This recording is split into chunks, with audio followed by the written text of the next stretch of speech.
Hello, you elite operators, and welcome to Rog. My name is Rog, and here we love to talk to good people who are either achieving great things or they're well on their way to achieving great things. Today, I'm super pumped up because I'm chatting to a great friend of mine, Mikey D.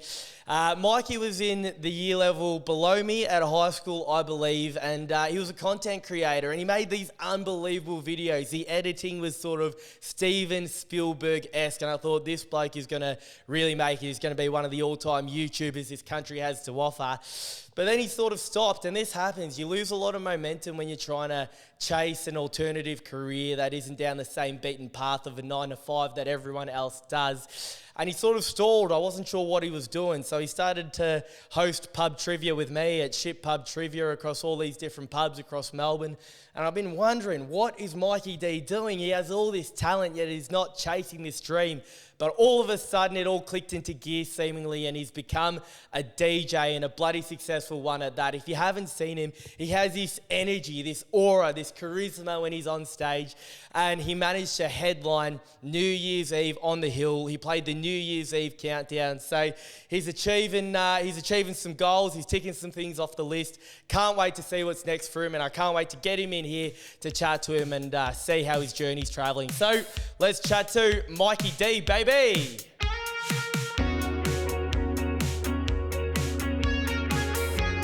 Mikey D, your sweater you've got on now, your beautiful pink and cream sweater, it's sort of symbolic of who you are as a person and a performer. And I think was that a deliberate choice to embody your soul and character in the form of fashion? What a loaded first question.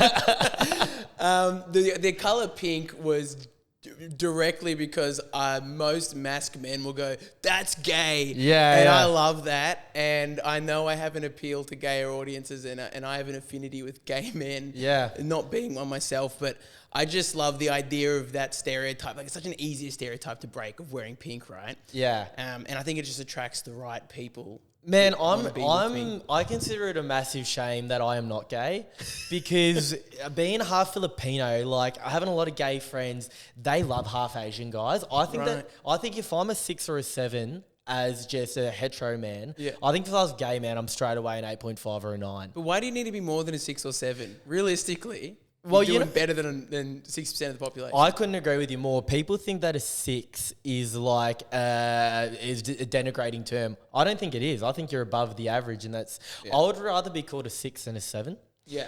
Because I think a 6 is quite a humble, honest 6. Whereas I think most 3s and 4s, if you ask their mate, "Oh, what do you rate them?" they'd say they're a 7. Like a 7 is what it's the kind. That's a generic. But answer. A 6 is an honest 6. That's an honest friend as well. It'd probably hurt me at first, but I think I'd come around to it. But I ultimately think that's a great territory to be in. Yeah. Because underachieving, you can exceed expectations everywhere else. Exactly right. Luckily for you, mate, you are a bump or two higher than that. You're an 8 or a 9, especially in that sweater. Is that what I'm here for? Yeah. We're just ranking you, mate. Talk about your face. Yeah. But you have got... And I'm just gonna shamelessly pump you up here. I'll take it. You're one of the great energies. You're one of the great vibes. You're an aura to be around, and you presented on stage. You had a massive gig, and I want to kick off with the big news. Sure. New Year's Eve on the Hill. It's the second year you've done it. How do you go from sort of just doing little pub gigs here and there as a DJ to getting a massive gig like that, where you're in front of thousands of people, sending them into the new year? I'm so glad you asked me this question, because embarrassingly I interview myself when I drive, and this was a question that popped up. So I was working a full-time corporate gig. This is however many, like maybe 3 or 4 years ago, maybe 3. And so I technically played News on the Hill 3 times in a row, but the first time I was called up was on the side stage, and it was months after I quit my corporate gig. Right. And it was kind of like the universe goes, mate, congratulations on taking such a big chance on yourself. So you're in the corporate gig, what made you quit? My boss yelling at me on a Friday to work over the weekend. That'll do it. I said no shot. And I also just hated my life, like, the 2-hour commute. And I was creating things for other people, but I've always just wanted to create for me. Yeah. It's like, as you spoke about in the intro, like I loved making YouTube videos. I loved making TikTok comedy videos. And I didn't really know where that would fit into the world, but it definitely wasn't in a corporate sense. So, yeah, I decided to quit, and I just started doing pub gigs literally to pay money. I was DJing since I was 18. So I was around 22, 23 at the time. 23, I think. So I've been DJing for a while. but I needed money like desperately after quitting a gig, and I was about to move out. And Money rent. helps. Money is handy. It's super. It's the biggest, like, when you're on this path or, you're trying to do something a bit different, money is a thing where, like, I'll be there going, I had this job offer to get into sales and it was, a 100K job. Yeah. And I go, do I just pull the trigger on that and use my, what I think to be a conversationalist sort of skill and attribute to make all this money in sales? But then you realize the money doesn't satiate your appetite for creativity and being the personality you want to become. Bro, it gets you depressed. I kept trying to do the corporate world. I worked even in a more fun sense for YouTubers. And I thought, this is it, because it's still doing YouTube, but it's still working for someone else. I couldn't hack it. So I started doing pub gigs, make money. And I'd play anything. I was a whore for attention. I just wanted to be the guy in the corner that made everyone dance. Yeah. And that quickly turned into getting this festival gig where I'd play in between acts. And that was the biggest gig I've ever played in my life. And I made it all about me, of course. Of course. And then I got off stage and I said to the guy running the event, I want to do the main stage, the final set next year. I want to do that. Well, you were so impressive on the side stage because for people that haven't seen you, you're not just spinning the decks and, the trope with DJs is you're just pretending to spin decks or whatnot, or are you actually clicking the buttons? Yeah. Whether you are or not, it doesn't matter when you're on stage because you are in front of the decks and you're dancing. It's almost like you're watching like a one-man in sync or type of operation. Where did you get that from? Where did you get that personality and character on stage? I wish I could say I was a natural born performer, but honestly, I just think like being a kid from a divorced parent family, I just really wanted attention. Well, they say that in the stand-up comedy world. They say, so you think you're a funny guy, which of your parents were you trying to impress as a kid? Pretty much the to same get thing. dad's attention. And that's so true. Like that's exactly all I wanted was to dance. Realistically, if I could sing, I'd be Robbie Williams. Yeah. That's where I'd love to be, but I can't. And I can't play an instrument. So the closest thing to that is DJing. Spot on. I'm a bit the same, except it's podcasting. It's even less talent than that. It's like just talking. We're in the day and age though of being having no actual physical talent, but being able to be a celebrity, which is very cool for people like us. So shout out to us. Yeah. So what did it feel like? You're up there. You're playing a gig in front of how many people were you in front of on the main stage? 3,000. 3,000. Yeah. And what's that like? Not just the feeling of being up there and potentially the pressure of having to get it right. That's enough, but also the added potential pressure or excitement, depending on which way you interpret it, of doing the New Year's Eve countdown, and it's your job to be the launching pad for people as they try and make the next year better than the last. I feel like this year was an easier gig because I had a captive audience. They weren't going to go anywhere. It's the countdown, right? The year before was the last set of the entire festival. Right. They were already clearing out after Ballpark Music. So I was backstage as they were taking a little bit longer to bump out all the equipment to put me on. And I'm sitting there just sweating because I'm seeing people leave in droves. Like you're seeing hundreds of thousands of people, hundreds or thousands, sorry. We'll go with hundreds of thousands. Hundreds of millions of people leaving It was in droves. it was just like a bit of white bread with the sprinkles on it. Yeah. Hundreds of thousands were leaving. I was just sitting there just shitting my pants, to be honest. I shat 3 times before that set. Wow. I was so nervous, and that was within an hour. Was that nerves or lactose intolerance? Did you have like a latte beforehand, or was it? I am very lactose tolerant, but I was clear and devoid of lactose that day. That was pure just me being so anxious. You give off a lactose intolerance vibe. I That's don't know so rude. But I don't know. Like I would have picked that you were lactose intolerant. Yeah, no, I'm a bit of a soy boy behind the scenes. Yeah, man, to answer your question, like for this year, I was more calm because I did it before. I think probably the more exciting answer is the year before where I was fully shitting my pants for the first 3 songs because I wanted to get the people back. And I was lucky enough that you can watch it in the recording, but people just start coming back in droves. Man, that's unbelievable. That was must the have been a feeling. hell of a feeling. Well, because my game plan was, what's a song that will literally vibrate through the systems through the hill? Yeah. Like what's a bass number? And you think 7, 8. I'll go Yeah, guess. my people, the presets. A bass, like I'm thinking like a bass line though. Hit me with a bass line. Metallica, Enter Sandman. Beautiful. Okay, so you're on the right track, right? Something that's like anyone can sing along to just the bass and vibrate to your feet. I went with 7 Nation Army. Oh, great. Because I was like, everyone's going to recognize that. And they did, which was just a godsend. Because I was only playing to, I reckon at the time, like 500 to 1,000 people left of the 3,000. So they all came back. And that was like the sigh of relief. And then like how it felt, it's just like you get to do your favorite job in the world, whether it's this and you get to do it to a live audience of 3,000 or whether it's hosting an event, right? just more people means more energy. It's more people to feed from, and it's more that I can give. And so for me to have a little paddock in front of the decks as well, where I got to dance and point at people, and they look at me like, you're the man.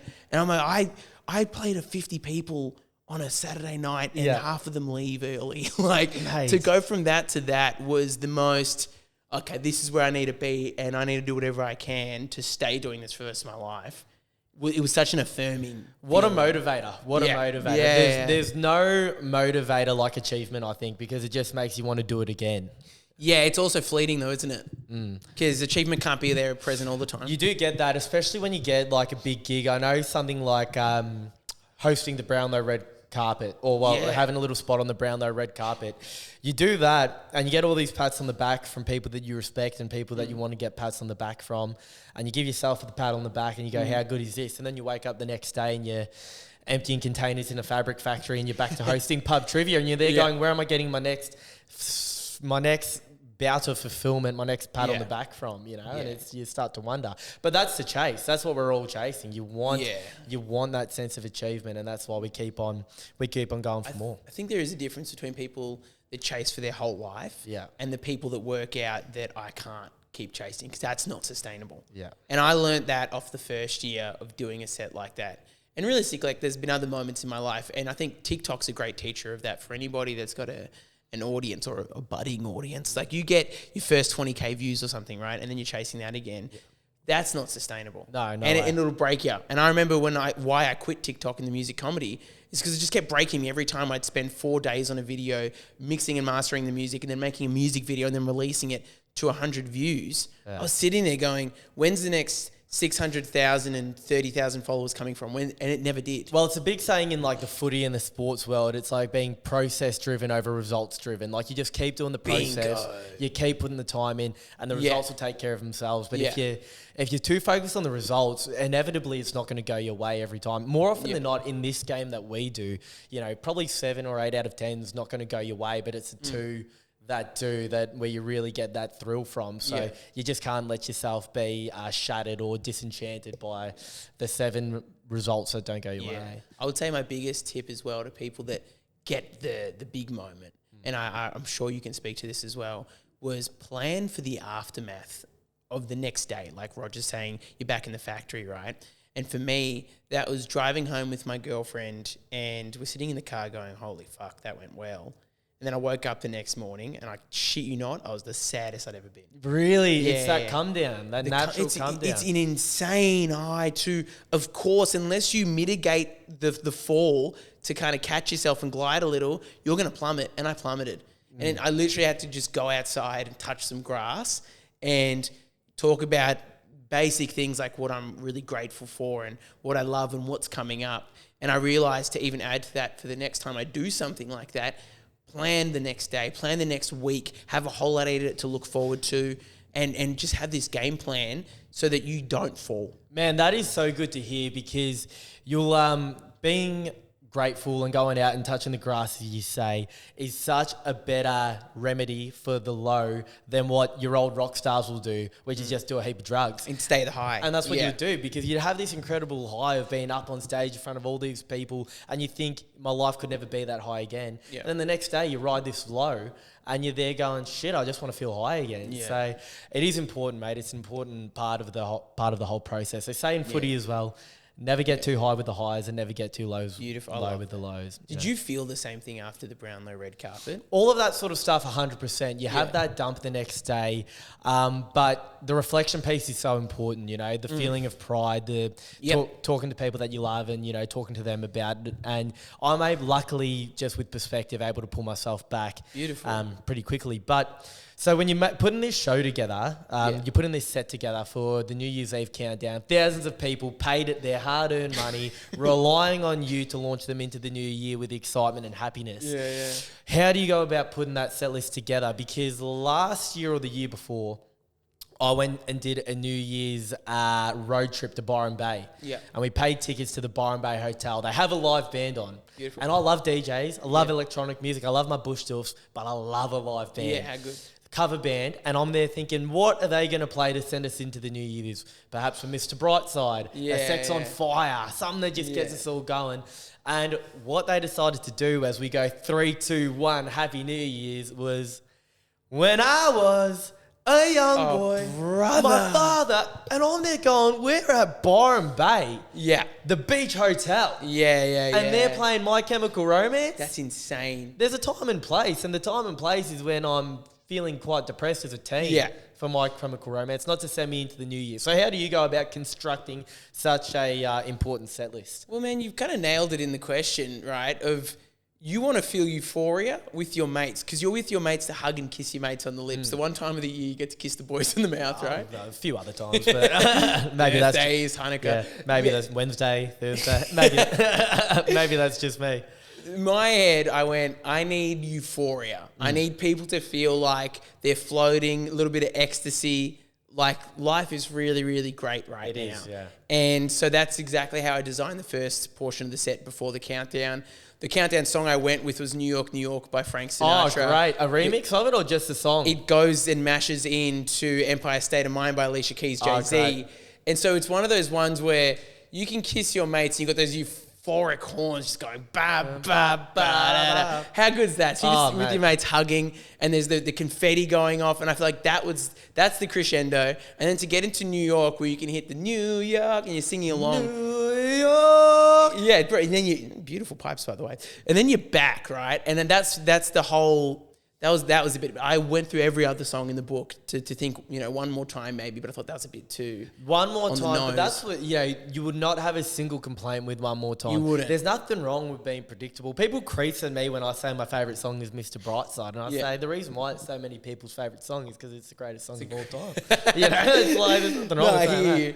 I just wanted to do something that was more me, and that was literally the first idea that came to mind. And every time I tried to go back and find another idea, it did not land the same. Yeah. And so that was a lesson in trusting your gut. And then I went with that for the rest of the set was just trust my gut with whatever song I want to play.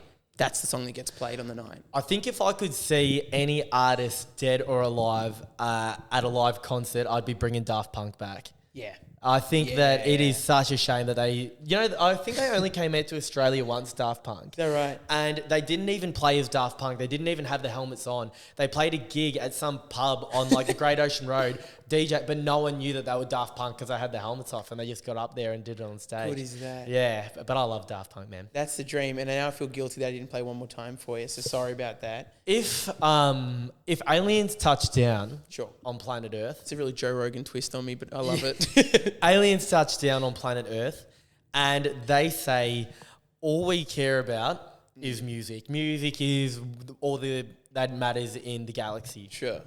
And we are going to spare your life if you play us a song, and it's a live concert, so all of humanity is in the crowd. Yeah, okay. Dead or alive, that you bring an artist on stage and they need to play a song or a set to save planet Earth and impress the aliens, otherwise they're going to explode the planet up.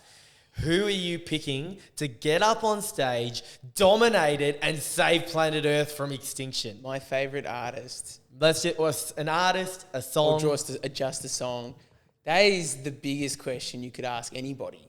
I think that if I had a magic TV Yeah. where I could watch anything I want, like I could choose to put on what real life dinosaurs was like. Yeah. I could put on a highlights compilation of my whole life. If I could literally pick anything to watch on this magic TV. I would want to put on the concert to save planet Earth from alien attack. That's what I would want to watch. It's like Live Aid, but for aliens not ending the Earth, which I really like the idea of. I reckon Yeah, what are you going with? I think I'm going with one from a bit left field. Yeah. Gwen Stefani, What You Waiting For? Oh, TikTok. What you waiting for? It's Such almost a like belter. you're challenging them. Like you're telling me, what you waiting for? Yeah. I dare you. No, that's good. Yeah, provoke the enemy. That's Yeah. something good. I would say, and this is the only song that's coming to mind right now, and I'm definitely going to kick myself later, but I think You Spin Me Right Round by Dead or Alive yes. is just such a banger.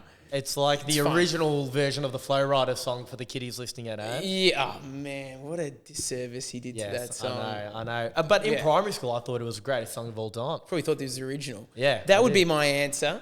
The artist that I would bring on stage to save planet Earth would be Mark Rebier, and Mark Rebier barely releases tracks. He's a live performer that just does complete improvisation. Really? He sings, plays keys, does all the drums, everything, and imagine my energy on stage times by 100 million. He's my favorite. I went to the Forum once to see him play, and I got violently ill from eating meatballs in the city. Shit. And had it seems like you get sick often from food doesn't intake. agree at all. Yeah. Like at all with me. Shit. So I had, I think, some sort of food poisoning. Yeah. So I was just destroying a toilet in the Forum. And then moments later, I'm front stage for Mark Rebier, feeling much better because I'm cleansed. I'm glad. And Mark gets me and a group of other people on stage to dance. And it was the greatest night of my life, despite just moments ago. That sounds sensational. That's it. But insane, as pleasant and inspiring as that sounds, I just don't know if Mark Rebier is going to please the aliens as much as, say, an Elvis Presley or a Michael Jackson. I could be wrong. My answer doesn't have to be yours, and that's the idea of having nice opinions. We can share and have different ones. We can disagree, but agree that it's okay to disagree. I think Gwen Stefani's What You're Waiting For is a great track. Thank you. I appreciate that, man. I appreciate that a lot. What do you think about music at the moment? Ooh. What do you think about the state of music at the moment? This is coming out. This episode will be coming out a few weeks after we're recording it now, but the Super Bowl was on today as we were recording, and the halftime entertainment was Kendrick Lamar. Yeah. Now, I know that I'm in the minority, so I'm not trying to convince people that I'm right. Sure. Music is subjective. Sure. I'm just saying that I don't get it. Like, I get why you may like it from time to time, but I don't understand how it's like the main music in the world right now. Like, you watch Bruno Mars's Super Bowl. Yeah, I mean, magic. Then I watch Kendrick Lamar's and I go, is this hitting anyone here remotely the same as when Bruno Mars is out there with the live band, the dancing, the trumpets, and it's like, I don't know. I mean, different strokes for different folks, right? Kendrick's having a meteoric year because of the diss tracks, which I love. I love when artists that have been at it for ages still manage to captivate the world in a different way instead of beating the same old dead horse. I love that. Like, even when Ed Sheeran comes and does a new pop record that's different to what he's ever done, I kind of like that they're shifting gears. I think the state of the music industry right now is a lot of complaining from old heads that aren't liking that things are changing, and they're complaining about how TikTok's ruining the game, right? And I hate hearing it because the game's always changing, and it's either controlled solely by record labels. Now it's controlled by the people deciding what song they want to see blow up. Artists are complaining about it now when we've had the best chance we've ever had to put our music out and actually be seen. And that's an insane thing that people are always going to complain. Yeah. I think the music industry right now is at a really beautiful point of even niches are being seen.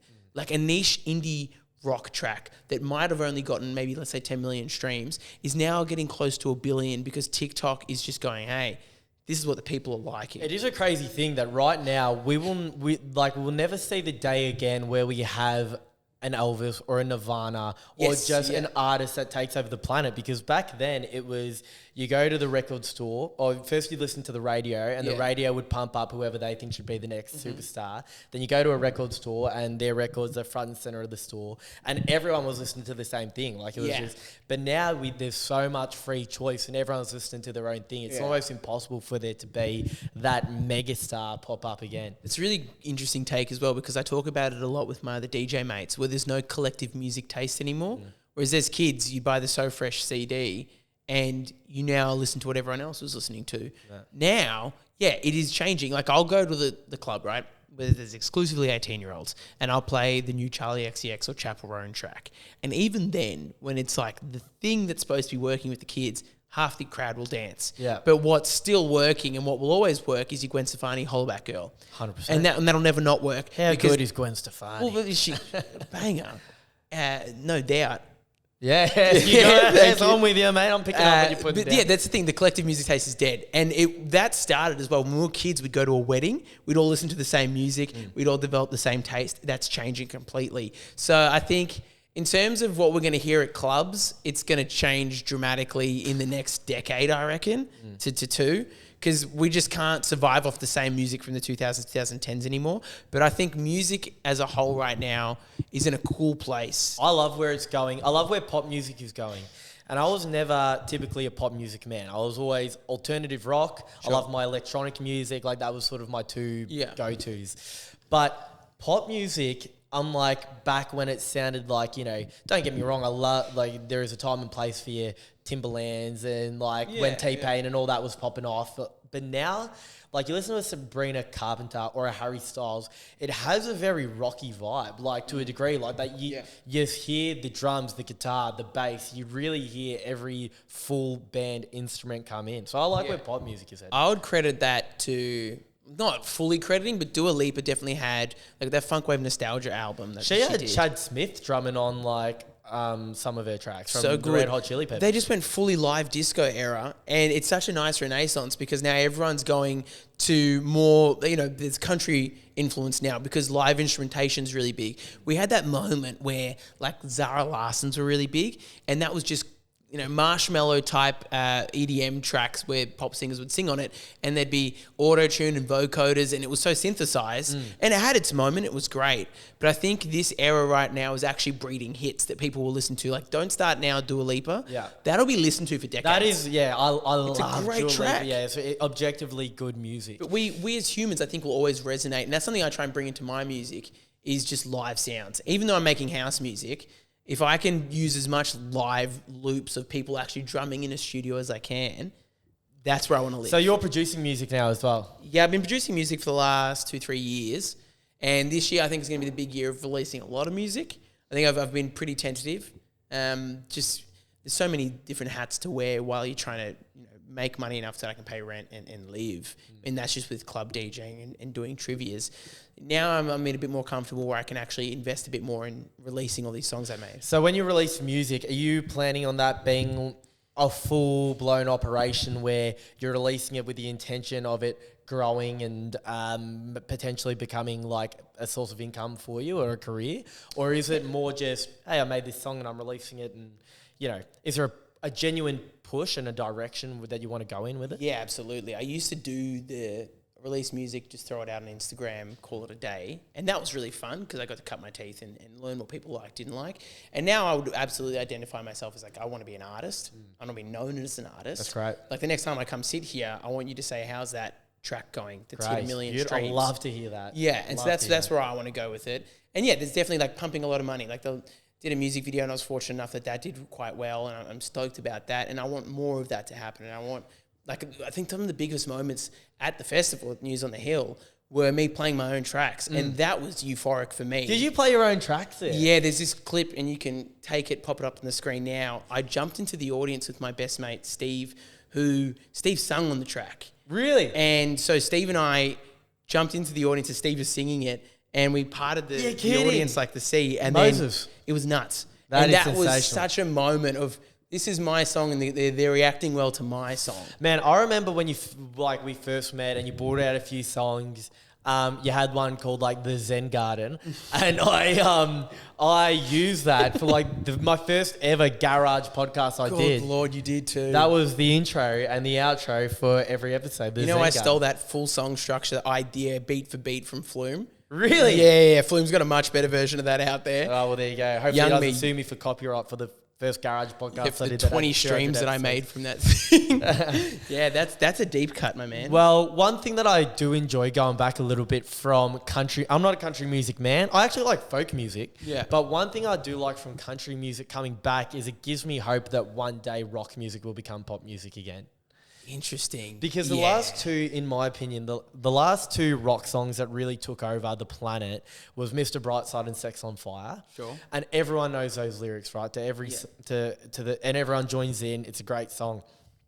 When is the next time we will have a Mr. Brightside or a Sex on Fire, a genuine rock song where everyone knows it seems like I couldn't even tell you a possible artist that could be capable of doing it. Oh, it's coming. It's there. It's on the precipice. I think Okay. country's going to have its moment.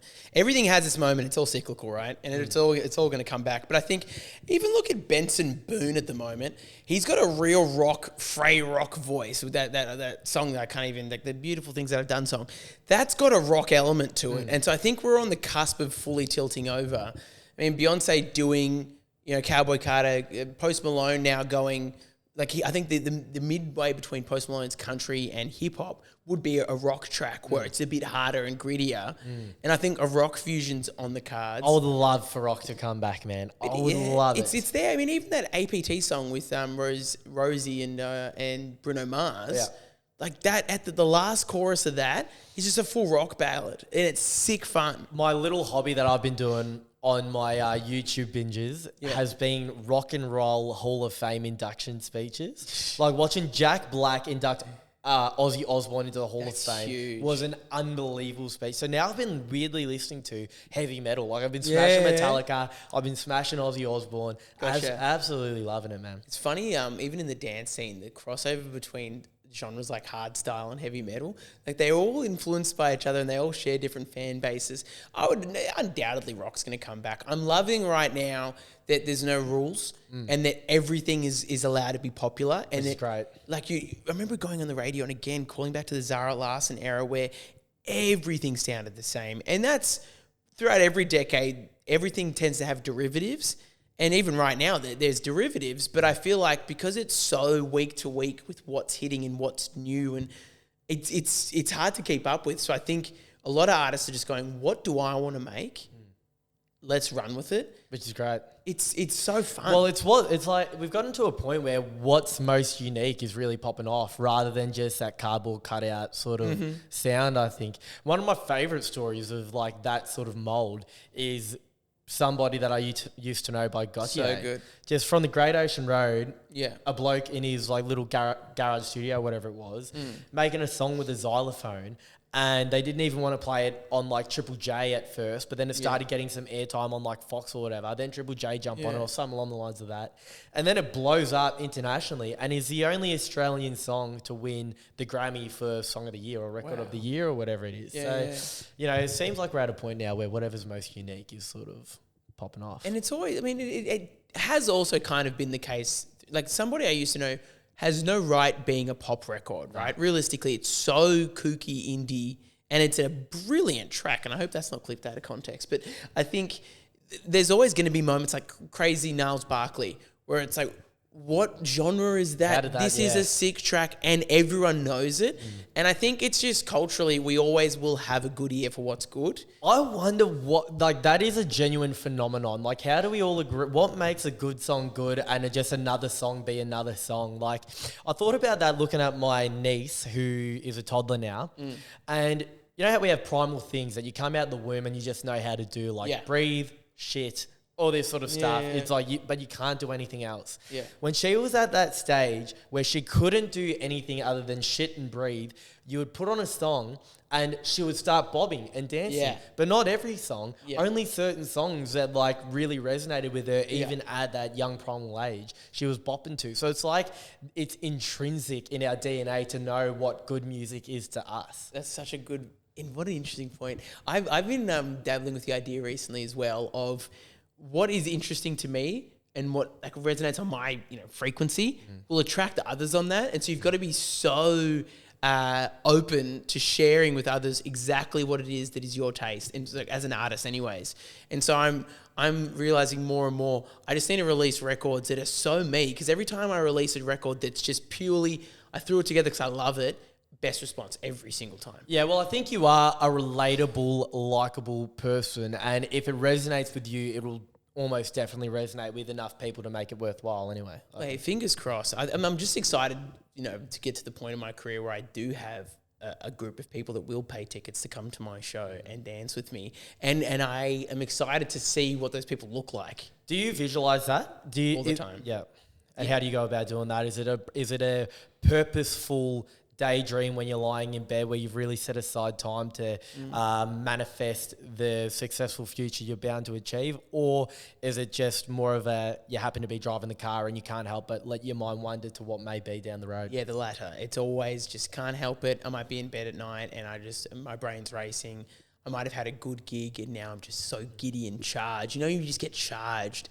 And I sit there in my car driving home and I'm just thinking, fuck, this could happen. Yeah. This thing that I am doing. It's there for you, man. Thank you. It is so there for you. Like, and you'll have mates that you want to support, and you do support, but you do in the back of your head wonder, is it actually there for you? Like, have you quite got that it factor? But I can confidently say you have that. Like, you have the energy. It's there for you. It's just a matter of, you know, if we replay this world 1,000 times, there are so many worlds where you walk the path that leads you to where you want to get to. Yeah. But ultimately, there are also a fair amount of worlds where it just doesn't happen. Yeah. And that's the journey, man. Navigating how do we find the pathway that gets you to the path that you're completely capable of achieving. And I think we talked about it just earlier before of like, you just have to find the path that you're willing to walk and be super vulnerable in, because that's when people are going to want to watch you walk the path. Yeah. I've walked so many paths in my life where it was kind of almost what I wanted. But something didn't sit right. When I was doing radio, that was working really well and it was successful, but it just wasn't exactly what I wanted. And it's only now where I'm releasing music and I get to do a YouTube channel with my best mate, and that's really successful. And the music I'm releasing is so me, and the way I'm dancing and expressing myself and wearing pink and just goofing about, being so unapologetically myself, is things working in my head and working externally. And I think there's just a link between the two. It's so true, man. Like, I think that you'll have people that aren't doing anything and they don't know what they want to do. Yeah. And I've been asked before, how did you get to where you are? Not that I'm anywhere near the end destination of where I want to achieve, or I'm particularly successful as of right now, but I'll have people ask, how have you gotten here? And the truth is, I don't know where to start the story, because it starts all the way back at high school, where I had an opportunity from my media teacher, shout out Mr. Hemsley. He knew that I was really enjoyed my media class, and he said, hey man, I used to work at SEN, do you want to go in and just do some producing for the tennis show? And I didn't know if I wanted to be in radio. I don't know if I wanted to make a podcast or TV or whatever, but I knew that was an avenue that could open up more doors or make it more clear for what I wanted to do. Yeah. And that sort of stuff just starts a chain reaction. So you go into radio, you know that it's heading towards your North Star, and it might not be the end destination, but I'm sure through doing radio, it opens up all these other pathways that keeps on leading you, funneling you nearly into the right pathway. It's so nice hearing you say that as well, because I really resonate with it. And it's so funny as well. Like, this is a detour, but I'll get back to what I actually want to say. But at Doncaster, I had a teacher as well introduced me to radio, Miss Pappas. And she said, you just stop talking shit at the back of my class, but you could talk for a living if you wanted to one day. And that was just insane. And now looking back on it, you're right. It's every step along the way is the right, in my eyes, it's the right step. I think I'm a big believer in the universe, the cosmics and all that magical stuff. And I think that every step that I've ever taken was the right step. And even the ones that felt like missteps along the way, whether that was getting fired from, I got fired from a YouTuber because I burnt his carpet by accident. Yeah. And that felt like the biggest failure on my end. But that was perfect, because in that moment, those 2 weeks I worked with him, I learned so much about that world. And the next job taught me the right thing. And I don't know if being an artist is going to be the thing that I do for the rest of my life. And it's not my job to know. No. And I fucking despise when older heads will come up to you and say, where are you going? What are you right now? Who are you? Tell me exactly. Connor Rogers, why are you here on this earth? It's like, fuck you. Why are you here on this earth working your accounting job? Exactly. You don't know, and neither do I, and that's okay. I don't know what music I'm going to release tomorrow and the next day and the day after, right? And that's okay. The sound will change. The way I perform will change. These opinions I'm sharing today could absolutely change, and that is the right step forward. Exactly. I think it's just, you just walk the path, and as long as you're walking, doing the right thing, you'll get to the spot eventually, man. Yeah, it's a cool thought. How is your share house? So that's the YouTube channel you were talking about, was it? The Share House Pod? Yeah. So you do your Share House podcast. How was that birthed, and how is it going? So birth as a podcast, we wanted to talk about living in share houses with mates and the struggles, the rental crisis, all that. And it was really fun doing that. And then Joel and I got a bit tired of that, and we went, what should we do with this? Because we can't keep talking about living in share houses. I stopped living in a share house. So That immediately, makes it's not relatable to me anymore. And so we ditched the podcast and we just went, let's just do exactly what we both love, watching, consuming, and doing. And that was, watching food video online. Like, I love watching food cooking videos. Me too, man. Who are you watching? Oh, man. Adam Goosey, Josh Weissman, Binging with Babish, all those guys. Great, beautiful. Yeah, love I'm those on guys. like Andy Cooks. I Love him. Andy Cooks. Matty Matheson's Beautiful. classic. Yeah, all he's these fun. guys. A Yeah, bit rowdier too. Yeah, I love that scene. I love cooking myself, and so that was one thing we ticked off. Joel loves film. Joel's a film director, and I love watching shitty Adam Sandler films, as we did back in COVID. We watched every single Dwayne The Rock Johnson film ever, right? The Dwayne The Rock Johnson Film Review Society for friends and people who may not be friends yet. I forgot we had that title. Yeah, that was the title. So there was 4 of us who committed to watching every single The Rock movie from his first to his last, just as a way, and we would come together and do a Zoom call and review the movie just as a way to pass the time during COVID. The best. Yeah. And we did it. And Joel and I left with this idea of the sand pit that we were going to do with the boys if the COVID lockdown kept happening, and it didn't. So we parked it. And then we're scrounging for ideas for the share house. And Joel said, what if we just do the sand pit?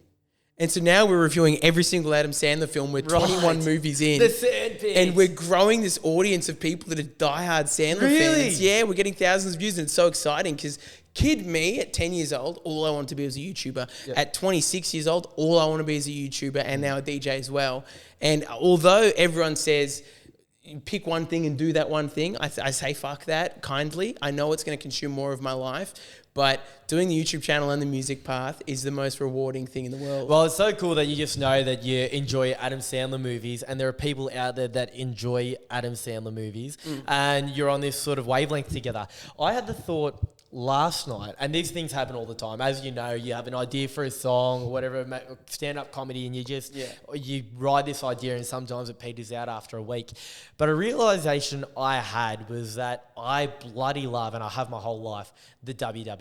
Right. Like this live theatre production that is the longest running weekly episodic TV show in history. Shit. And it is also a live theatre show. That's what it is. It's just theatre that sells out multiple shows in stadiums all across the road every single week. Yeah. I actually think it weirdly doesn't get enough credit for the juggernaut that it is, this billion-dollar live theatre industry. Sure. And I was watching I was watching a vlog they put up. They've started doing YouTube content like that.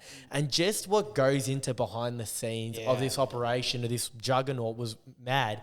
And I thought, what a cool aspirational dream to have, to think if you could be backstage at WWE, being the interview guy for the wrestlers backstage. And I realised that I've always had this idea in my head. As you know, I've never made properly committed to content like YouTube, TikTok, whatever. I've never committed to being a content creator. I've fallen into lucky spots.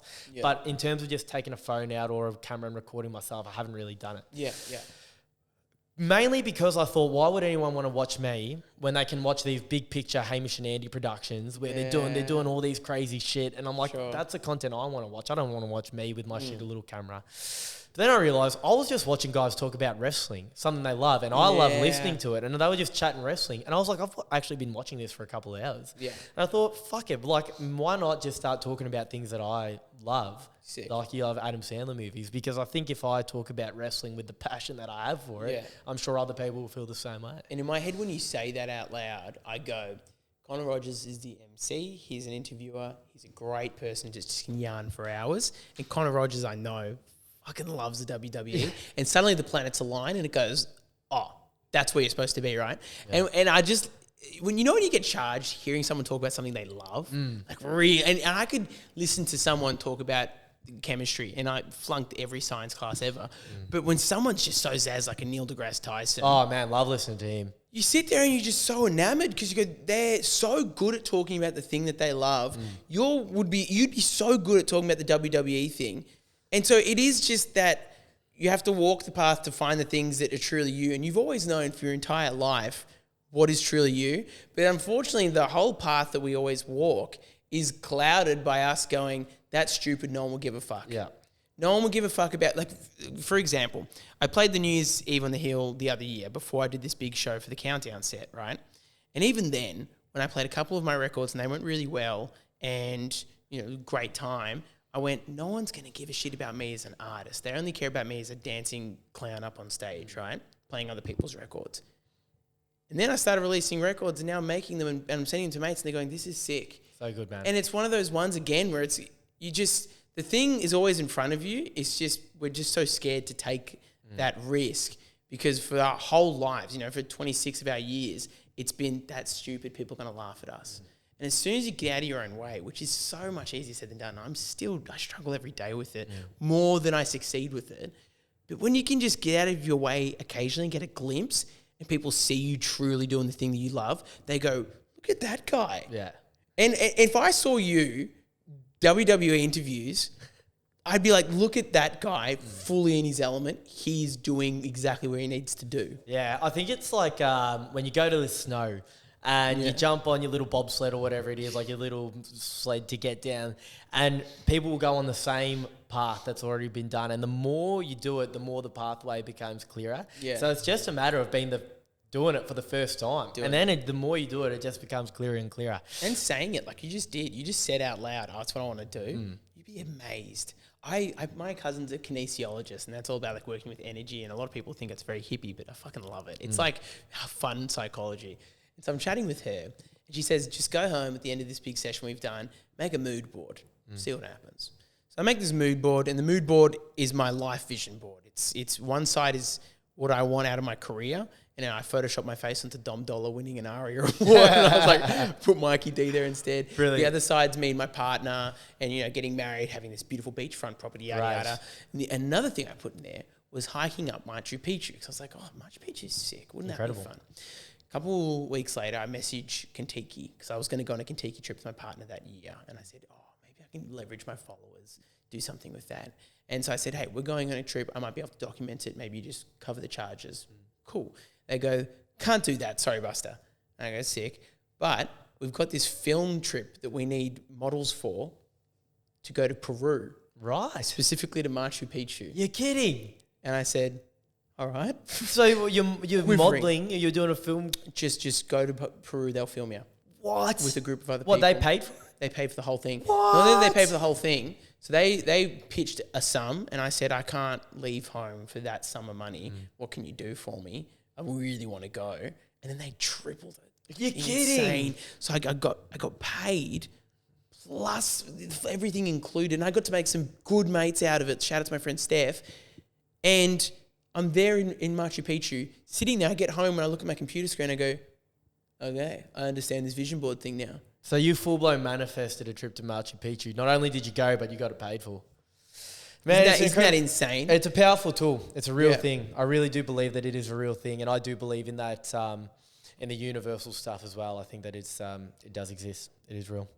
What do you think makes a good housemate? Going back to the share house pod. What makes a good one? What makes a bad one? And where do you think you sat on the spectrum? I'm very particular. I can be very cunty like that. Apology for the swearing. No, you should apologise for not swearing more.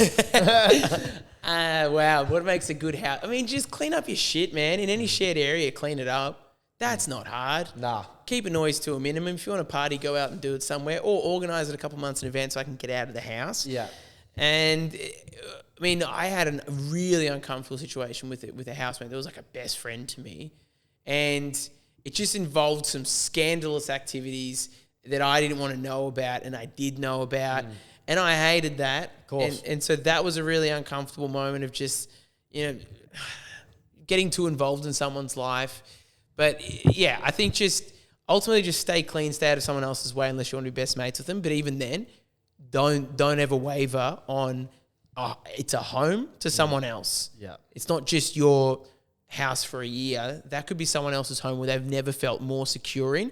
Maybe, and you don't know what other people come from. Like sometimes people come from this broken home where their parents are arguing and they finally get out and they get into a share house and they think, I finally got some serenity. don't be the bloke that fucks their serenity. Of course, yes. You need to be on the same wavelength. Yeah. I've been in share houses for years. I think there was one house where I was the dirty one, but not dirty. Like, I don't think that I was ever like a talking point. Sure. But it was my birthday the other day or the other week, and we were sitting around a table with the old housemates, and just for a laugh, I said, let's play a game. Yeah. You got to say 3 things you like about the person to your left. Viv, you start. And she was the one to my right, so I just wanted her to say 3 nice things about me. So she did, and they were lovely. And then someone said, now do 3 negative ones. That bastard. And she, yeah. Ruins the vibe. And she said to me, you don't know how to stack a dishwasher. Oh, man. I don't think there is a such thing as a right way to stack a dishwasher. There's plenty of right ways I to stack a think dishwasher. if you get the dishes in the dishwasher, the dishes will come out washed. You'd think that, but my dishwasher is a real asshole, so I disagree with you. But I hear what you say as long as they're off the bench. But then you don't want to have to then clean and double clean the dishes because then that defeats the whole point of it. That would hurt though on your birthday, I assume. Nah, well, I was actually, the bit that hurt about it is that it's only come up now 3 years later. If the dishwasher isn't stacked properly, tell me and then I can learn. Because now Yeah. I've gone 3 years of stacking the dishwasher like a bloody idiot. Yeah. When I could have had the knowledge earlier. You got to be honest, you got to be transparent. That's a life lesson for me that I'll happily share to anybody that'll listen.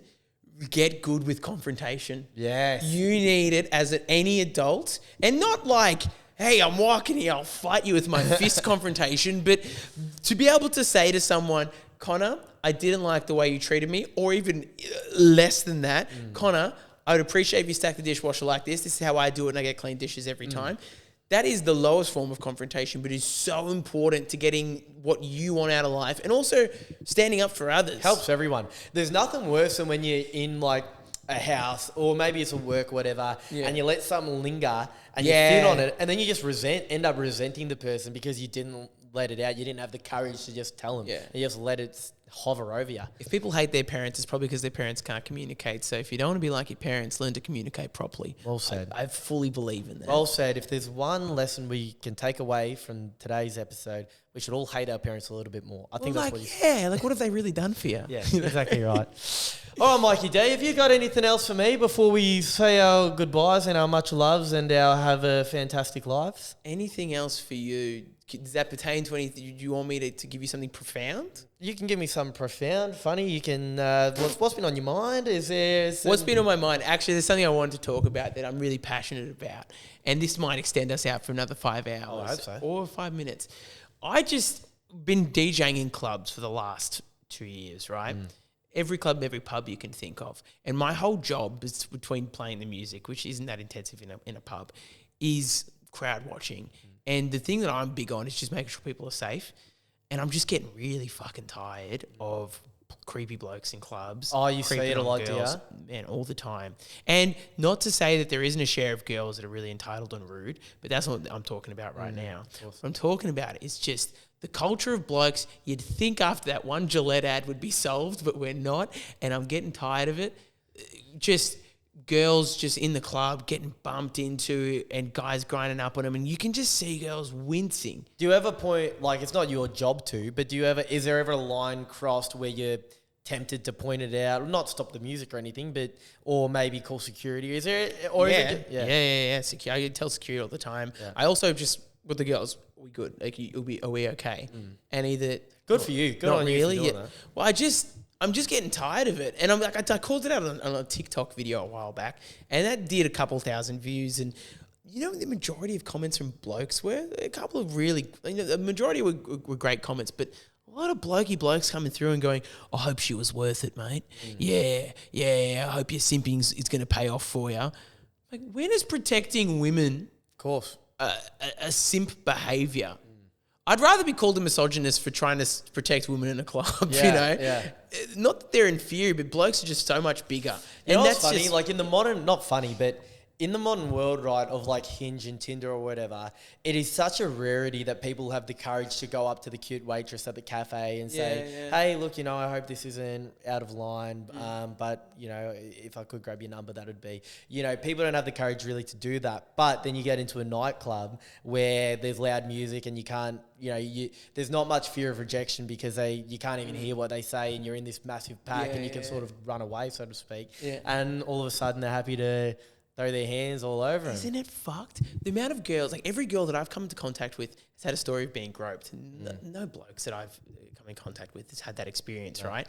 My job and what I want to bring when this thing takes off for me, which I hope it does, is that I can provide safer dance floors in Australia. That'd be cool. And how's that worldwide. possible? Like, I mean, obviously it's like, aside from just speaking about it like we are now, is there any way from you just being a DJ rocking up to a club that you think that you could actually play a role in minimising it? Every time I get the chance to be on a microphone in a venue or an event, I'll always try and ask, how's everyone feeling? Are we safe? Yeah. And just little things like that, making eye contact and actually like watching the crowd. That's so good, man. But I understand when you're Dom Dollar and you're playing to 100,000, it's a different game, and I understand that. But even for him and acts like that, talking about it and posting that on their social media, you'll then attract the right crowd that won't fuck around like that, or you hope you attract that right crowd. All I can hope for is that I attract the right crowd and that they have the same values that I do. And the only way I can attract them is by talking to them about the values that I have. And that's something that I'm really passionate about, and hopefully I can continue that. Mate, it's a bloody good conversation to have. Really important, and I think that the more you keep spreading your vibe, your energy and speaking about it, I'm sure you will play a significant role in making that change that you want to, man. So aside from that, brother, I can't thank you enough for coming on, joining me at the beautiful Rochester Hotel, the Rochi in Fitzroy, a venue you've actually DJ'd at many times before. This is one of my first gigs when I quit my corporate job. Yeah. Would you believe it or not? So you DJ'd my birthday here before. Yeah, it's very surreal being back here, to be honest. So thank you for having me. Been awesome, man. I love you so much, and I'm just so excited to see this journey you're on and where it takes you, because I know it's leading to the right place. Thank you, brother. Thank you to the fellas on the camera. I appreciate you guys. You're beauty.